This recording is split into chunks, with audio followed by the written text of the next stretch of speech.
Hello students, welcome to EPG Pathshala. I am Gaurav Gupta from Sharda University.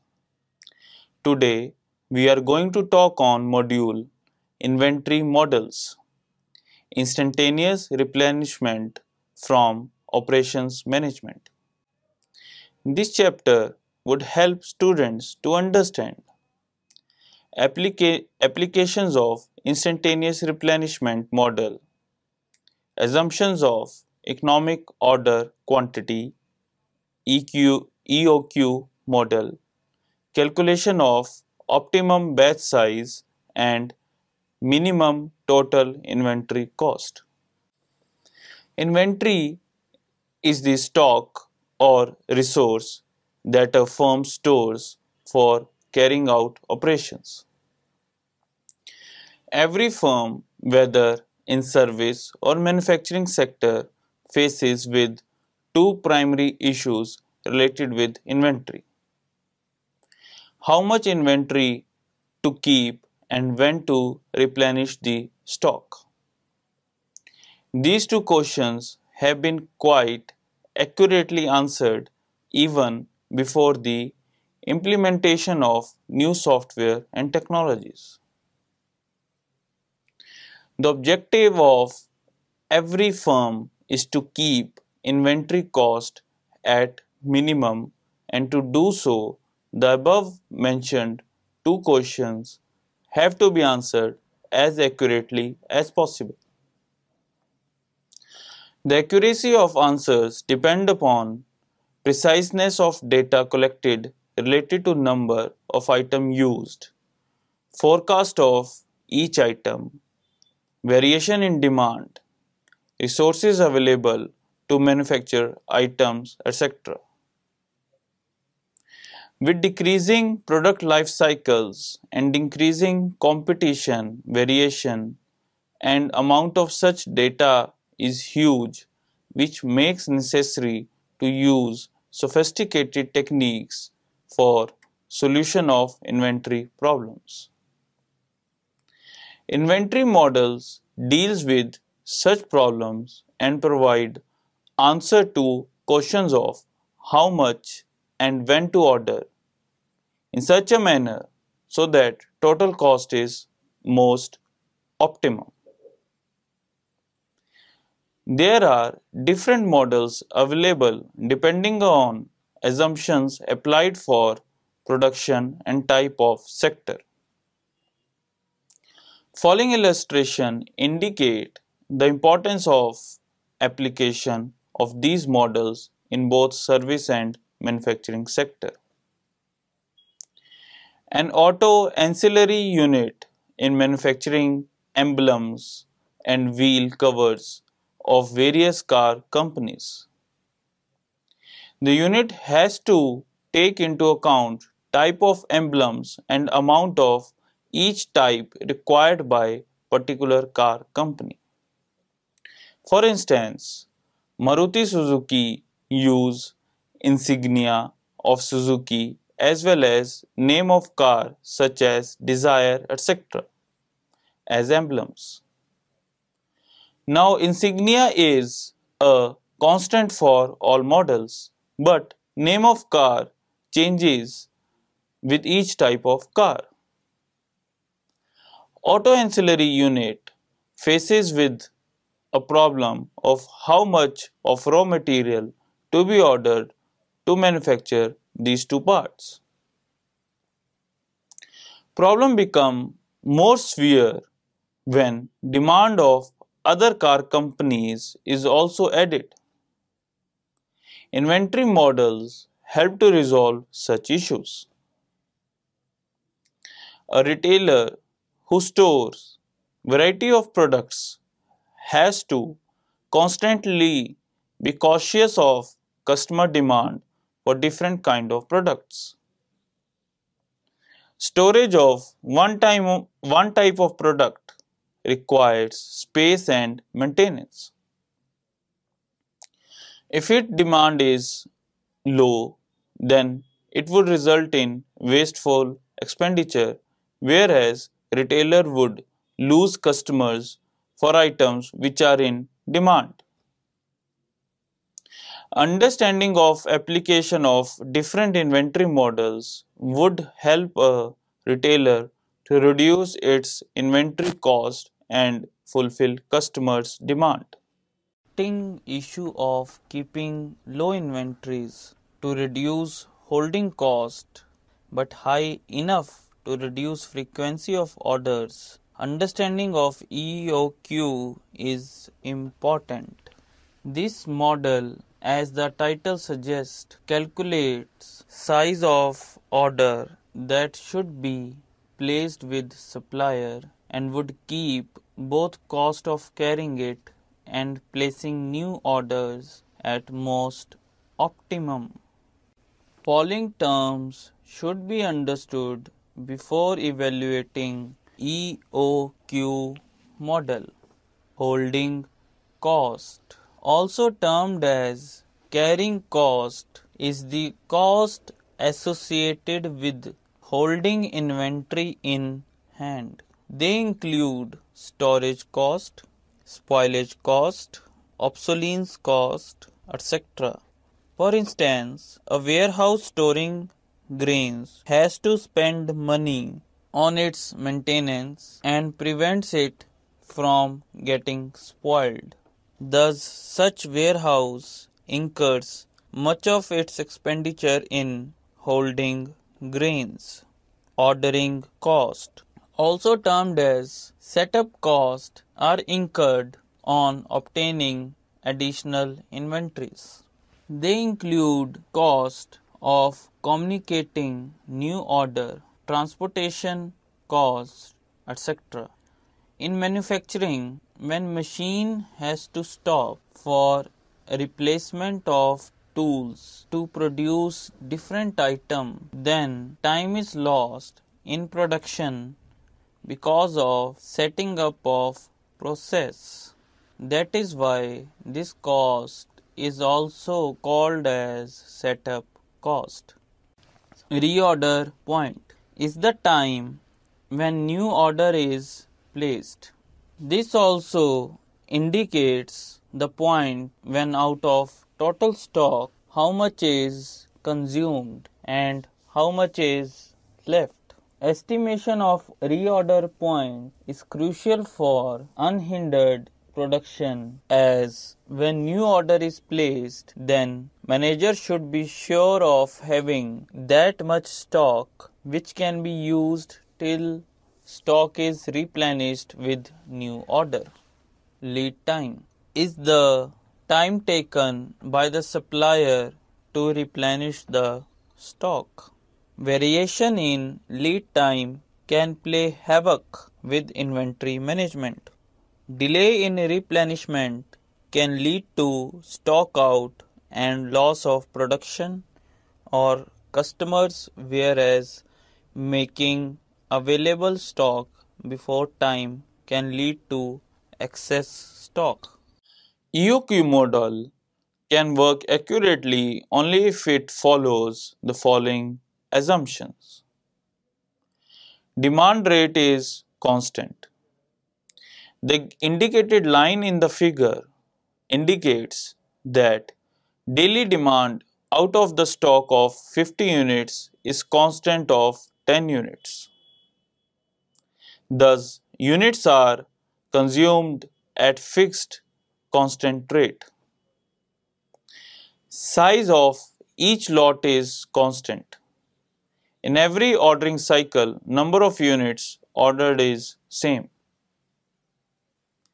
It also implies that there are no constraints in production. A supplier can always, without any bottlenecks, would be able to provide a fixed batch size of Q. The model takes into consideration only holding and ordering cost. Reorder point is constant. Every order in each ordering cycle is placed at same time or when same number of unit is left in the stock.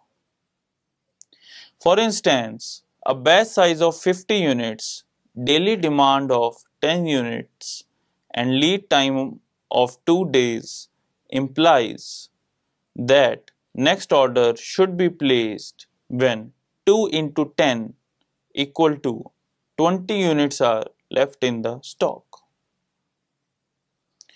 So in case of every ordering cycle, next order would be placed after 3 days or when 20 units are left in the stock as shown in figure. Lead time is fixed and constant.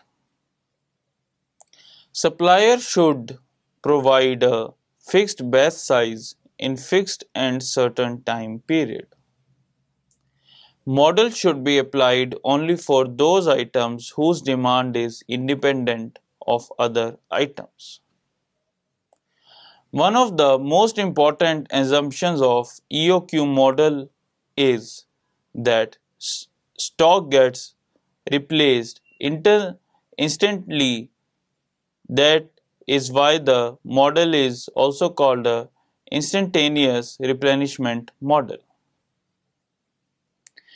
As a figure shows, on x-axis is the time and y-axis represent a batch size. At time t equal to 0, stock is full with batch size of Q equal to 50 meter unit. With each passing day, the batch is consumed at constant rate of 10 units and after time t equal to 5 days, entire batch gets consumed, that is Q equal to 0. But at the same point in time, stocks get replenished with same batch size of Q equal to 50 units. This makes EOQ model as instantaneous replenishment model. Notations used in the model are annual demand, H holding cost per unit, S ordering or setup cost per order, Q batch size. Holding cost between time period of start and end of cycle, time period T, on an average at any particular unit, Q divided by 2 units are being held up in inventory. As figure shows, with increase in number of units stored in inventory, annual holding cost increases. If to hold 1 unit, holding cost is H, then annual holding cost, average inventory level into holding cost per unit, Q divided by 2 into H, ordering cost. Suppose annual demand of an item is 1000 units and manager orders 100 units per order. Thus she has to place an order 10 times. Thus D divided by Q represent number of orders. As in figure shows, with increase in number of units stored in inventory, annual ordering cost decreases. If S is setup or ordering cost per unit, then annual ordering cost equal to number of orders per year into ordering or setup cost per order equal to D divided by Q into S. Figure deduce a very important relationship between holding and ordering cost. The graph clearly shows that as number of units stored increase, holding cost keeps on increasing and ordering cost decreases. This is quite understandable, as with bigger batch size, frequency of repeating orders automatically decreases. Thus, ordering and holding cost have an inverse relationship with each other. Importantly, the intersection of holding and ordering cost curve indicates number of units that should be ordered per batch. At this intersection point, the most optimum total annual cost can be computed, as total cost is combination of two types of cost. So total cost is equal to annual holding cost plus annual ordering cost. So total cost equal to Q divided by 2 into H plus D divided by Q into S. To find minimum possible cost, the above equation is differentiated with respect to Q, and simple minima calculus is applied to find out batch size Q, which would be Q equal to root 2ds upon H. This formula of Q would provide manager the most optimum batch size that would be ordered with minimum total annual cost. Practical examples. Example 1. Yellow press buys paper in 1500 pound rolls for textbook printing. Annual demand is 2500 rolls. The cost per roll is rupees 800 and annual holding cost is 15% of the cost. Each order cost rupees 50. How many rolls should yellow press order at a time?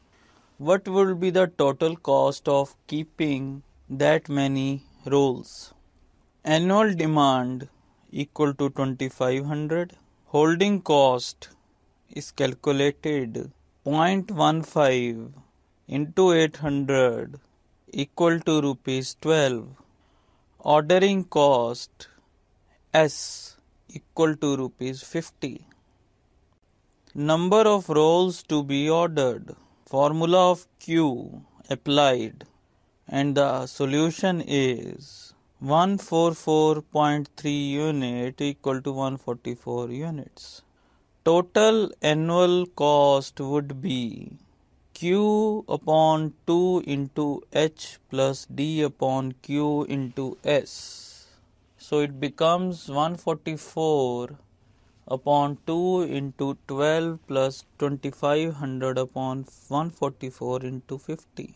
So 864 plus 868 equal to 1732. Example 2. A firm buys 400 units of tapes per month for use in production content. The ordering cost is rupees 12.50, holding cost is 0.12 per tape. How many tapes should the company order at time? What is the time between order? Annual demand 400 into 12, 4800. Ordering cost S equal to rupees 12.50. Holding cost H equal to 0.12.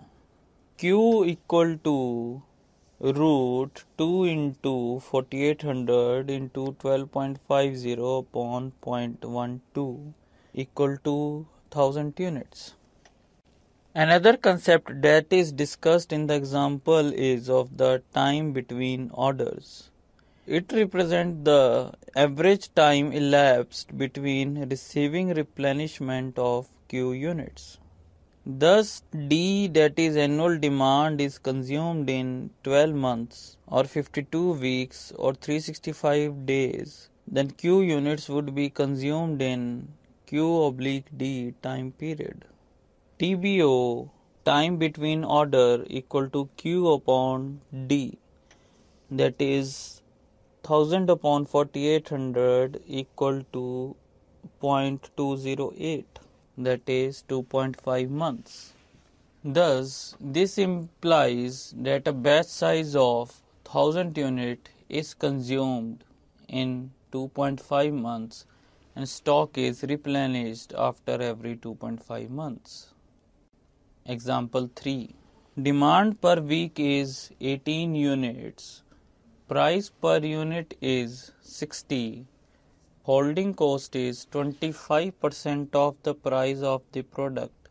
Cost of placing an order equal to rupees 45. How many units should be ordered per batch? If in addition to batch size, a computed in is 390 units and other batch is 468 units, then which batch should be ordered? Also calculate time between orders for each batch size. Solution: D equal to 18 into 52 equal to 936 units. H equal to 0.25 into 60 equal to rupees 15. S equal to rupees 45. Batch size equal to root of 2ds upon H. So Q is equal to root of 2 into 936 into 45 upon 15 equal to 75 units. To decide which batch size is most optimum, find total cost for each batch size. Total cost when Q is equal to 75 units. Q upon 2 into H plus D upon Q into S. So it becomes 75 upon 2 into 15 plus 936 upon 75 into 45 equal to 562.5 plus 561.6 equal to 1124.1. So TBO, that is time between orders, is Q upon D 75 upon 18 equal to 4.16 weeks. Total cost when Q equal to 390 units. Q upon 2 into H plus D upon Q into S. So it becomes 3033.